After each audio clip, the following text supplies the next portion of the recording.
Muy buenos días, muchas gracias por acompañarnos hoy. Buenos días. Eres director de general de Bilbao Metrópoli 30. Cuéntanos un poco, ¿qué es exactamente Bilbao Metrópoli? Bueno, por decirlo brevemente, Bilbao Metrópoli 30 es un explorador del largo plazo y de las incertidumbres, que son dos áreas, dos terrenos en los que nadie quiere estar. A todo el mundo le gusta lo concreto y que se haga hoy mismo a ser posible. Muy bien, el 99% de la gente, de las entidades, están, lógicamente, dando ese servicio, ese producto a la sociedad, pero alguien tiene que ir más allá. Y entonces lo que hace Bilbao Metrópoli 30 es explorar. Somos una asociación público-privada, declarada entidad de interés público, que tenemos ya casi 30 años de antigüedad en nuestro trabajo. Tenemos 130 socios, están las entidades públicas, las privadas. Tenemos una plantilla reducida de 7 personas y hacemos un trabajo que alguna vez me lo han definido como estar por debajo del radar. Yo lo denomino como un trabajo anónimo. El explorador, cuando llega a algún sitio y encuentra algo, vuelve y se lo dice al que le envió.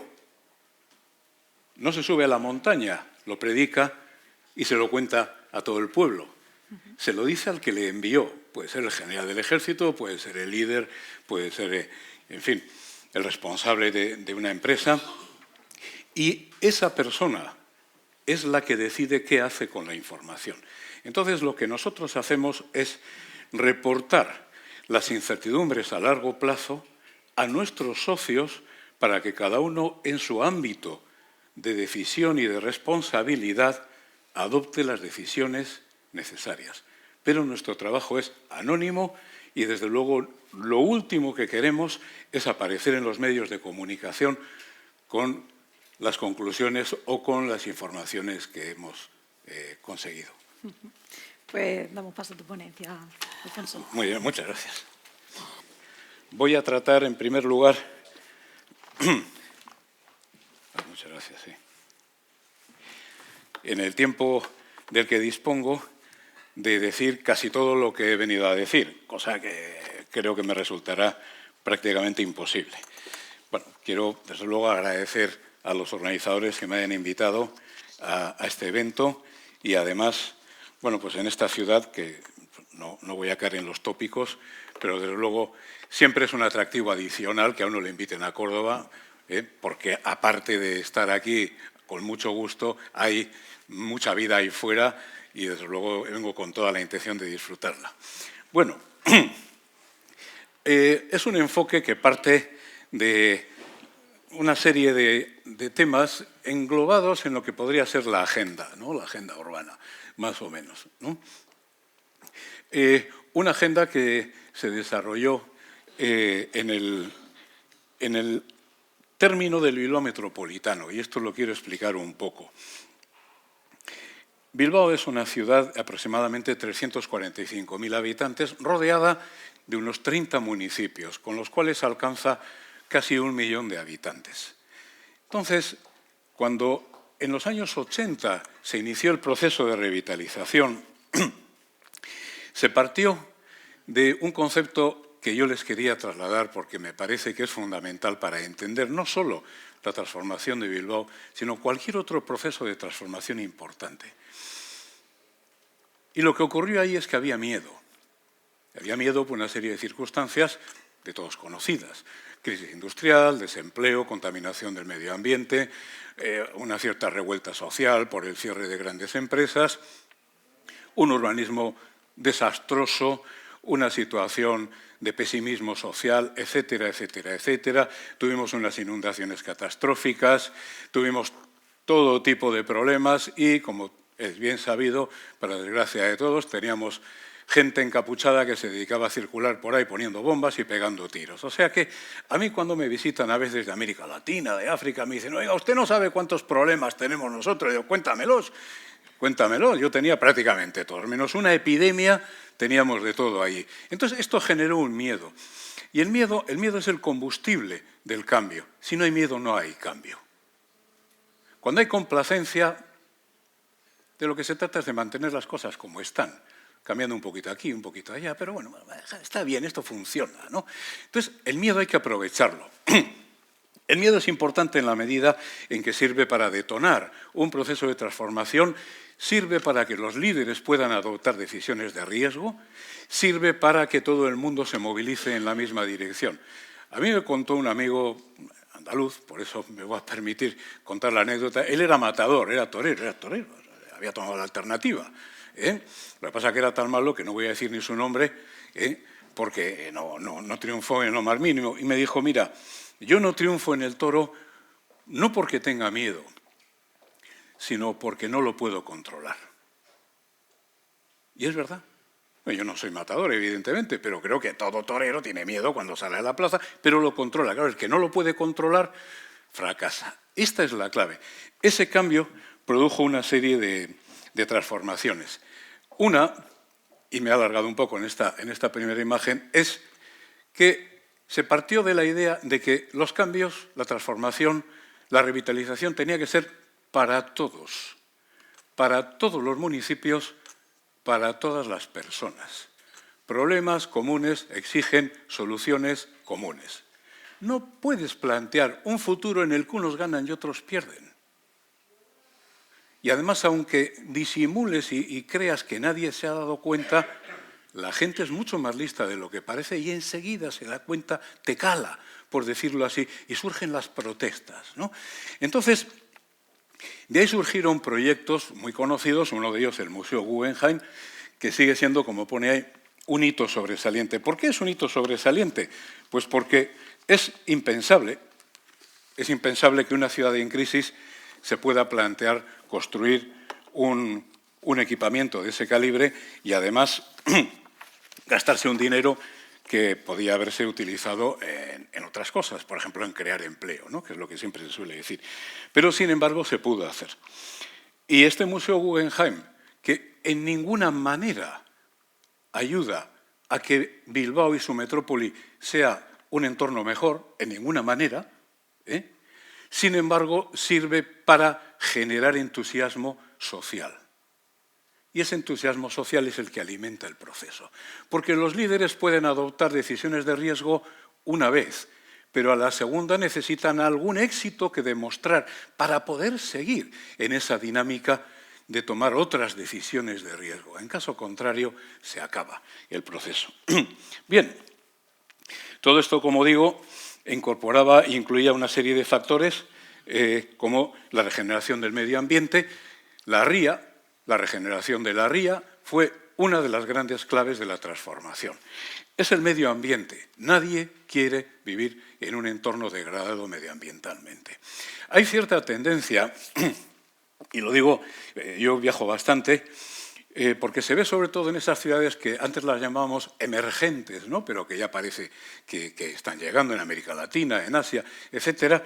Y hay una cierta tendencia a que aquellos que pueden se financian su gueto particular. Y en ese gueto el medio ambiente está magníficamente protegido, en la medida de lo posible, ¿no? Lo mismo que la seguridad, el urbanismo es incluso brillante, todo funciona de maravilla. Yo he visto, todos ustedes han podido comprobar si han viajado, en países que no voy a mencionar para que nadie se sienta molesto, ciudades rodeadas de muros de 4 o 6 metros de altura, ciudades con miles de personas. Y hay otras ciudades que se están construyendo continuamente que son guetos verticales, donde es mucho más sutil ese muro de 6 metros, porque es una torre muy alta, donde hay cientos de personas que tienen una calidad, tienen un ambiente, tienen una seguridad, tienen un nivel de vida, pero a la entrada hay un control. Ese control es muy sutil. Parece que es obligatorio tener un control, porque, oiga, ¿cómo voy a permitir yo que entre cualquier persona en mi torre? Pero no deja de ser un gueto. Entonces, esto es lo que se trata de evitar de alguna manera. El medio ambiente es de todos. La ría circula por toda el área metropolitana, estaba tan contaminada que no tenía nada de vida, 0% de oxígeno. No había ni vida animal ni vida vegetal Y, por cierto, si alguien tenía la desgracia de caerse a la ría, lo primero que le hacían cuando le rescataban era un lavado de estómago y luego comprobaban si respiraba, porque lo más probable es que te murieras envenenado. Esa ría se ha recuperado y ha renacido un sentimiento de orgullo porque es de todos, la ría es de todos y esto lo hemos pagado entre todos. Y aquí entra en juego un factor que a mí me parece que es fundamental, ¿no? Esa gran pregunta que se hace muchas veces, oiga, todo esto que nos está contando está muy bien, es muy bonito, pero ¿quién lo paga, no? Entonces hay quien me dice, cuando viene gente a verme del norte de Europa, todos están convencidos de que la Unión Europea, Bruselas, nos ha pagado todo lo que hemos hecho, ¿no? Otros creen que es el concierto económico, otros creen que es algún ángel que ha bajado del cielo, otros... No, miren ustedes, lo van a entender a la primera. Miren, el dinero para limpiar la ría salió de aquí. En el área metropolitana de Bilbao llevamos más de 30 años pagando todos los meses un suplemento especial en el recibo de agua y alcantarillado para financiar los más de 1.000 millones de euros que lleva de presupuesto, de coste, la limpieza de la ría y el nuevo sistema de saneamiento. ¿Qué es lo que genera esto? Un sentimiento de propiedad, de pertenencia. Esto es mío, lo pago yo. Y como lo pago yo, quiero cuidarlo y quiero que otros también lo cuiden. No hay forma de tener una ciudad en condiciones si la gente se desentiende. Si tiramos el papel al suelo, si aparcamos el coche donde queremos, en definitiva es imposible. No podemos poner un personal de limpieza, de seguridad, a perseguir a cada uno de los ciudadanos o de los visitantes para evitar la colilla, etcétera. No, no, esto es una cosa de responsabilidad. El segundo gran proyecto fue de movilidad, fue el metro, y el metro lo que consiguió fue unir a ese 1 millón de habitantes y a los 30 municipios. Esto, creo, ayudó a crear un sentido de comunidad. Y este es otro de los factores claves en la regeneración de un área metropolitana y de una ciudad. Una ciudad, cualquier ciudad, se compone de, y aquí podríamos discutir mucho, ¿no? Pero normalmente todo el mundo entiende que tiene que haber y que hay barrios, zonas, áreas que son distintas unas de otras. Bueno, a la gente no le gusta ser diferente. A la gente le gusta que lo que hay en un sitio lo haya también en el otro, que si el autobús llega aquí también tiene que llegar allá, que si aquí hay limpieza también tiene que estar allá, que si este barrio tiene inversiones públicas, el otro también. El metro no contribuye exactamente a eso, pero sí a que todo el mundo tenga acceso a todos los espacios públicos de la ciudad. Y este es un principio que a mí me gustaría compartir de una manera muy especial, porque cada vez, no hablo de esta ciudad en concreto, la conozco como visitante, pero en muchas ciudades del mundo, en algunos países como Estados Unidos, no tengo aquí ningún empacho en decirlo, se ha privatizado el espacio público. Un espacio que pertenece a la comunidad se privatiza. Y hay muchas formas de privatizarlo. Voy a decir una nada más, y es diseñando redes de transporte público que no dan acceso fácil a determinados espacios donde hay unas comunidades que no quieren visitantes. Y esto se puede ver, y yo les puedo hablar de ciudades concretas y de lugares concretos donde la red de transporte público evita que pues, los que viven en la periferia puedan acercarse al centro en determinados horarios, en determinados días, en determinadas ocasiones. El metro del Bilbao Metropolitano se diseñó para que todo el mundo tuviera acceso a todo el espacio público de una manera fácil, no muy cara, no gratuita, pero no muy cara, de tal manera que cuando uno construye un Guggenheim en el centro de Bilbao, al borde de la ría, alguien que vive a 15 kilómetros de distancia afirma rotundamente que ese Guggenheim es mío y está construido al lado de mi casa, porque llega en 12 minutos de metro pagando 80 céntimos de euro. Pongo el ejemplo del Guggenheim, pero piensen ustedes el desplazamiento de casa al trabajo, a la escuela de los niños, etcétera, etcétera, etcétera. El metro y la ría, por lo tanto, fueron los grandes logros del Bilbao Metropolitano. Esto tiene que ver mucho, voy a avanzar con las transparencias porque si no... bueno, yo creo que todo esto lo he venido diciendo. Todo esto se hace en el marco, como no puede ser menos, de lo que es los Objetivos de Desarrollo Sostenible. Hoy los tenemos ya plasmados por Naciones Unidas, pero yo creo que siempre han estado presentes, no solo en Bilbao, han estado presentes en todas partes, pero ahora los tenemos más claros, ¿no? Bueno, esta es la Agenda Urbana de Andalucía, que la he entresacado, ustedes la conocen probablemente muchísimo mejor que yo. Y sí quería dedicar un tiempo a hablar concretamente de las ciudades. Y este es un tema que me apasiona. Yo llevo 30 años trabajando en estas cosas y no voy a pretender que sé más que alguien que lleva solo un año. Pero bueno, algo he aprendido. Miren, el tema de las ciudades hoy es una cuestión crítica, por varias razones. Voy a mencionar dos. Una, las ciudades se están convirtiendo en centros mundiales de decisión. Las decisiones se toman en la ciudad. La ciudad está sustituyendo a la nación. La nación, y por lo tanto el gobierno y la administración del Estado, han sido históricamente responsables del futuro de todo lo que había dentro de lo que llamábamos las fronteras nacionales, y seguimos llamando, obviamente, fronteras nacionales. Y de ahí venían esos estereotipos que responden bastante a la realidad de que si tú estabas en una ciudad francesa se suponía que tenías buen vino y que te gustaba el arte, y etcétera, etcétera. En cambio, si estabas en una ciudad alemana, pues fabricabas maquinaria. Y si estabas en una ciudad del norte de Inglaterra, tenías un telar, era industria textil y tenías maquinaria. Oye, esto se ha acabado. Las cosas se hacen en cualquier lugar del mundo. Y ya no me refiero a un lugar con bandera, me refiero a un lugar concreto, que vamos a denominar ciudad por entendernos. El concepto ciudad, por lo tanto, debe ser entendido hoy en día como la plataforma sobre la cual tenemos que trasladar al futuro decisiones estratégicas que tomamos hoy. ¿Y qué es la ciudad? Y aquí nos encontramos con otro grave problema. Se ha perdido el concepto con el uso. Les pongo un ejemplo. New York City, Città del Vaticano. ¿Qué tiene que ver la ciudad de Nueva York con la ciudad del Vaticano? Pero utilizamos la misma palabra y no tiene nada que ver. Cuando digo nada es nada. O sea, piensen ustedes, nada. Hoy la ciudad es una marca.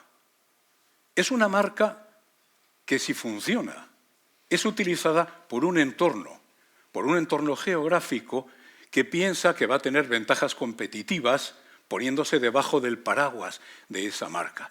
De tal manera que en Francia todo el que puede pone París en la etiqueta de su producto, aunque esté a 500 kilómetros de París. ¿Por qué? Porque cree que su producto mejora su imagen, la capacidad de competir. Esto es lo que hoy nos aporta la ciudad fundamentalmente. Y evidentemente las ciudades se están concentrando, como pongo ahí, están concentrando población. Pero eso no es lo más importante. Lo más importante es que están concentrando recursos de todo tipo alrededor de una marca, de un brand, como se suele decir a veces, ¿no? Entonces, el mensaje aquí sería, vamos a ver qué marca tenemos, vamos a ver cómo la utilizamos, qué atributos ponemos detrás de esta marca y cómo nos ayuda esta marca a responder a las necesidades que tiene nuestra población, nuestra sociedad. Bueno, en este sentido, nosotros realizamos un trabajo de economía circular que nos pareció que era muy relevante, porque responde, en primer lugar, responde a los retos que en estos momentos tienen las ciudades. También hay otros retos, como lo pongo ahí, Smart Cities, innovación, ecosistemas empresariales. Voy a ir un poco rápidamente. Este es un trabajo que se hizo en lo que llamamos Bilbao-Vizcaya. Consideramos que abundando en esa idea de marca, consideramos que decir Bilbao está bien como marca, pero que puede haber todavía mucha gente, evidentemente, en el territorio histórico de Vizcaya, que no se sienta totalmente identificada con esa marca. Entonces, asociamos Bilbao con Vizcaya y, de alguna manera, englobamos ahí a toda la población de municipios que no son propiamente dicho Bilbao. Este es un trabajo que se realizó con varias entidades, el Ayuntamiento de Bilbao a través de Bilbao Ekintzak, que es una organización de promoción económica, empleo, etcétera, Diputación de Vizcaya, Innovasque, que es la Agencia Vasca de Innovación, y Circular Economy, que es un organismo, no voy a perder mucho tiempo explicándolo, de la Universidad de Oxford en Inglaterra, Este trabajo fue comparativo, se comparó Bilbao con ciudades inglesas y con otras ciudades europeas, ¿no?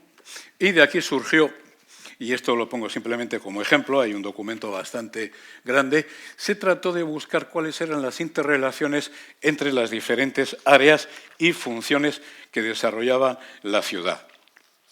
Miren, dentro de lo que se llama economía circular, esto relaciona, es que no, la pena es que no se ve ahí, pero voy a ver si soy capaz. Ahora perderé los papeles. Esto relaciona cosas tan aparentemente distantes como la industria del metal con los restaurantes, ¿no? O sea, abajo pone metal y arriba pone restaurante. Siento que no se vea claramente. Y en medio pone, en inglés, ¿no?, wholesale, ventas al por mayor. Entonces, lo que se trata es de buscar cuáles son las relaciones que hay entre los diferentes sectores y actividades de la ciudad para ver cómo podemos mejorar ese concepto de economía circular, cómo se relaciona una cosa con la otra. Entonces, de alguna manera, tenemos una serie de factores: economía, empleo, los propios recursos minerales, la industria del metal, emisiones de gases, energía, etcétera, etcétera. Y todo esto resulta que a través, no voy a intentar explicarlo, si tienen interés lo podría hacer, se puede vincular un sector con otro para ahorrar energía, para mejorar la gestión de los residuos, para crear empleos de oportunidad, etcétera, etcétera, etcétera. Entonces, la ciudad realmente se convierte en un algo complejo, mucho más complejo de lo que parecía al principio. Una de las claves de esta economía circular y del gráfico que ven ahí es la movilidad. Hay que mover cosas dentro de la ciudad. Hay que mover cosas, pero no solo personas o bienes. Hay que mover, por ejemplo, energía. Hay que mover información. Y con esto lo que quiero decir es que cuando hablamos de movilidad en la ciudad, tengamos una mente muy amplia, muy abierta a todo lo que realmente se mueve dentro de la ciudad. Incorporemos ahí todo lo que puede tener importancia para, o sea, que no es simplemente quiero decir que no es solo la circulación por la superficie, las emisiones, el aparcamiento o el transporte público, sino que hay bastante más. En el concepto de Smart City, a mí me gusta destacar que la Smart City necesita ciudadanos smart también, ¿no? Porque si no, francamente, nos quedamos con una carcasa muy bonita habitada por unas gentes que desconocen lo que tienen a su alrededor. Entonces, aparte de todo lo bonito que queda el gráfico, ¿no?, yo me quedo mucho con aquí, que pone educación. Y no solo la educación reglada, primaria, secundaria, universitaria, no, la educación de la población en el día a día. Bien, yo estaba una vez en una ciudad y fui al cajero automático a sacar dinero, ¿no? Entonces metí la tarjeta y me salieron todas las pantallas, ¿no? ¿Qué quiero hacer? Quiero sacar dinero, ponga el código, lo pongo, cantidad, bla, bla, etcétera, pum. Y al llegar al final, yo quería que era al final, me sale una pantalla y dice: si en este punto usted se ha equivocado, dele a la tecla roja y vuelva al principio. Y pensé, ¿y esto? ¿Y esto? Claro, era una ciudad turística, con mucha gente extranjera. Entonces, esa pantalla lo que trataba era de ayudar a aquel que no había sido capaz de entender toda la información que le daba el cajero automático y había llegado a un punto en el que no quería estar, y te ayudaba a volver. Bien, pero entonces yo pensé también, caramba, si en un cajero automático normal a mí me cuesta 4 pantallas llegar a donde yo quiero, en este cajero me cuesta 5. Estoy perdiendo el 20% del tiempo, del programa de software, de los recursos del banco. Cuando no hay información, cuando no hay educación para utilizar esa información, estamos perdiendo el 20%, el 40%, vete a saber, tal vez muchísimo más.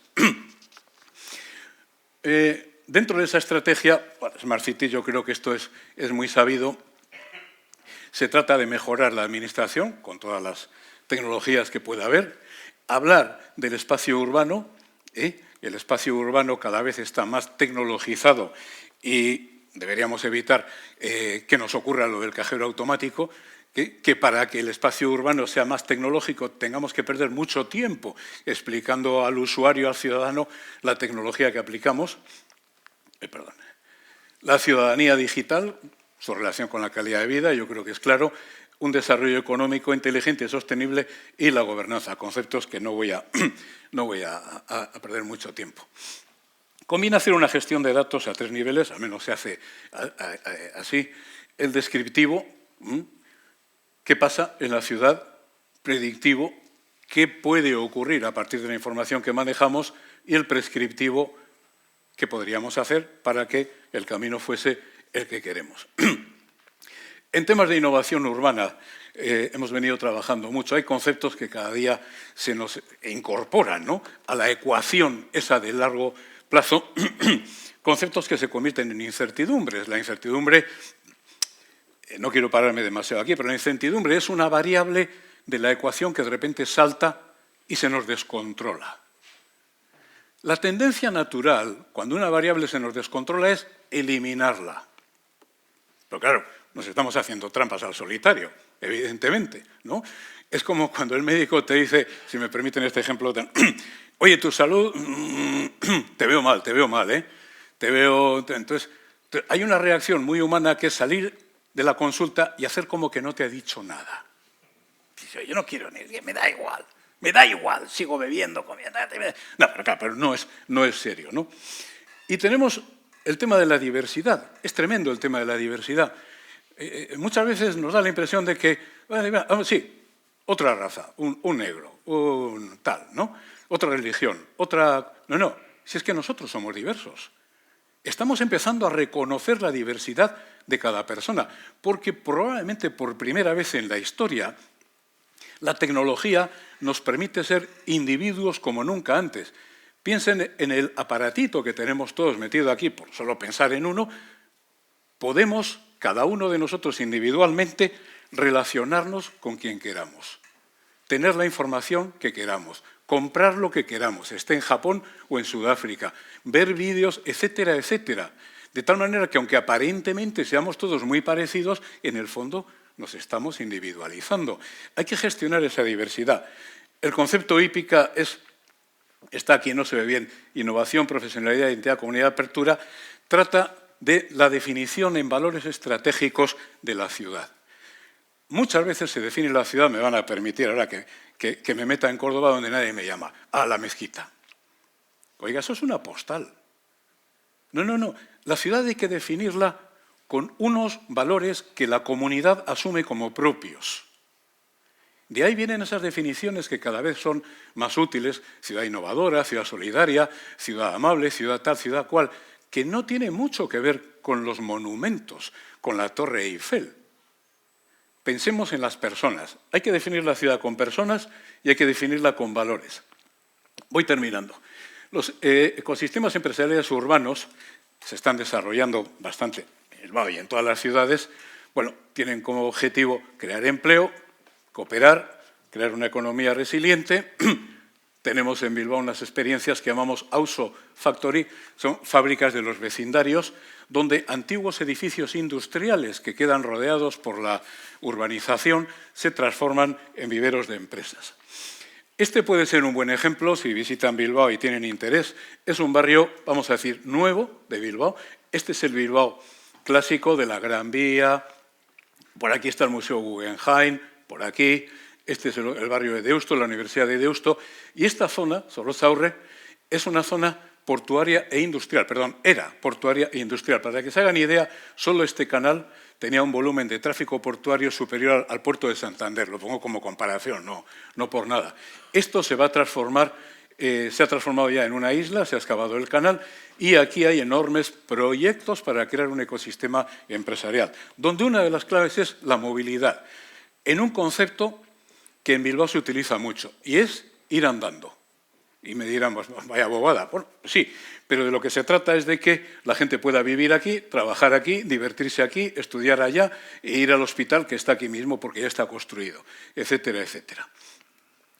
Con eso, y termino, lo que buscamos es una ciudad sostenible. Siempre se dice mucho lo de sostenible, pero nosotros enfatizamos la sostenibilidad del empleo.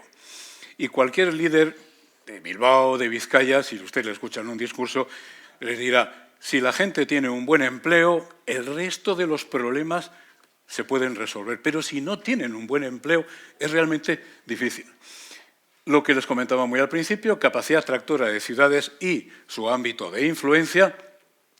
Modelos disruptivos para el crecimiento no va a ser como estamos pensando, va a ser de otra manera distinta. Está bien planificar, a mí me dijo un experto un día, hay que planificar para saber lo que vas a cambiar. Que nadie se crea que el plan es la Biblia porque se va a cambiar.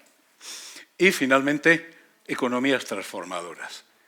Se habla mucho, pero hay que esforzarse en no mirar al pasado cuando en realidad tendríamos que estar dirigiéndonos hacia el futuro.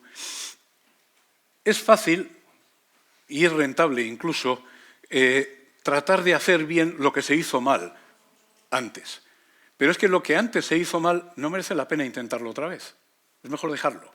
Es crudo, es duro, es difícil de explicar. Es difícil de explicarle a una persona de 50 y tantos años que no tiene trabajo, decirle nunca más lo vas a tener. Nunca más. Pero quería terminar con esto. Hay dos maneras de mirar al futuro. Para lo que tiene solución, trabajo. Para lo que no tiene solución, solidaridad. Y nada más. Y con esto termino. Muchas gracias.